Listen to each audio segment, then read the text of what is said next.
Hi hello ಸ್ನೇಹಿತರೆ ನಮಸ್ತೆ. ನಾನು ಮೇಲಾಲಿಂಕತಿ ಮಾತಾಡ್ತಾ ಇರೋದು. ಇವತ್ತು ನಾನು ಸಿಂಪಲ್ ಆಗಿ ಯಾವುದೇ ಟಾಪಿಕನ್ನು ಎಕ್ಸ್ಪ್ಲೇನ್ ಮಾಡ್ತಾ ಇಲ್ಲ. ಜಸ್ಟ್ ನಿಮಗೆ ಎಕ್ಸಾಮ್ಸ್ ಟ್ರಿಕ್ಸ್ ಅನ್ನು ಹೇಳ್ತಾ ಇದ್ದೀನಿ. ನೀವು ನಾಳೆ ದಿನ ಎಕ್ಸಾಮ್ ಬರೀಕ್ ಹೋಗ್ಲಿಕ್ಕಿದ್ದೀರಿ.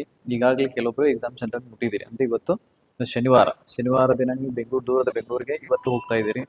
ಕೆಲವೊಬ್ರು ನಾಳೆ ನಿಮ್ಮ ನಿಮ್ಮ ಜಿಲ್ಲೆಯಲ್ಲಿ ಪರೀಕ್ಷಾ ಕೇಂದ್ರಗಳಿಗೆ ಹೋಗಿದ್ದೀರಿ.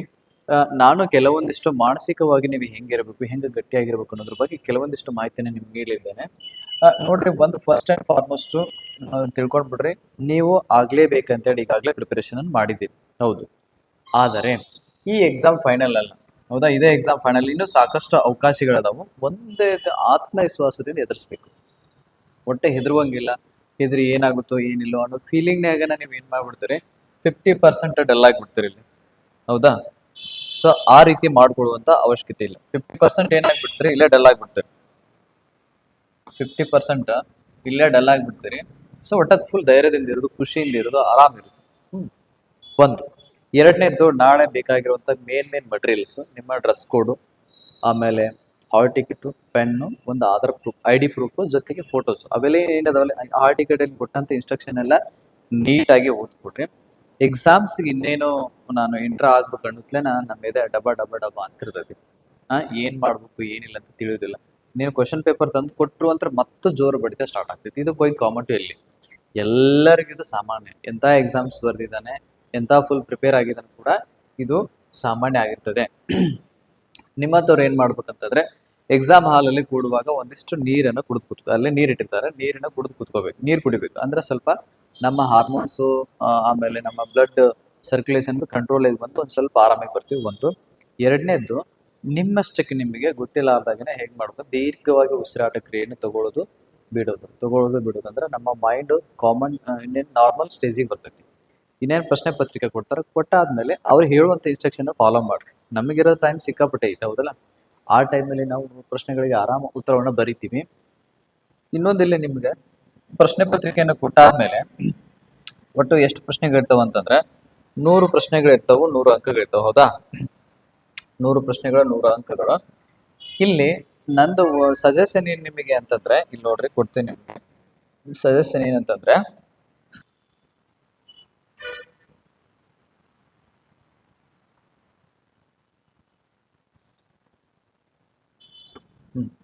ಓಕೆ,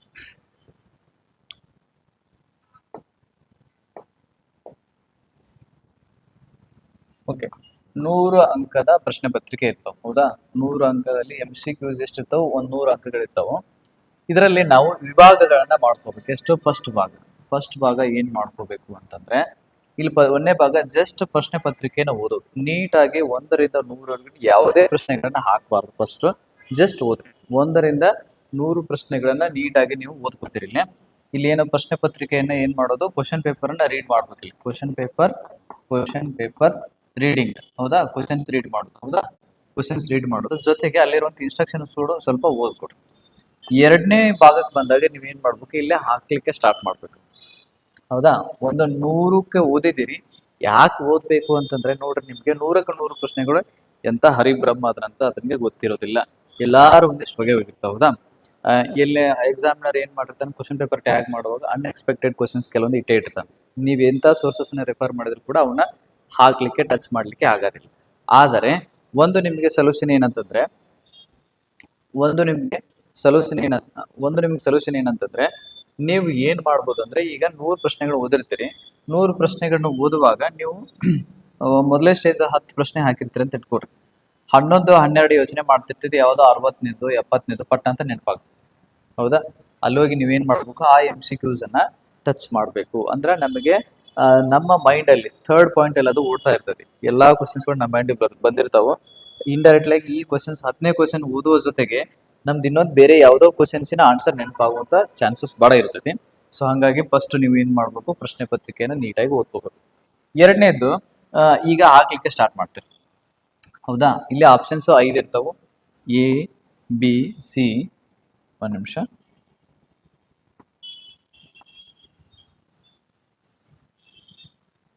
ಓಕೆ, ಆಪ್ಷನ್ಸ್ ಎಷ್ಟಿರ್ತಾವ, A, B, C, D ಮತ್ತು E ಅಂತ ಇರ್ತಾವ.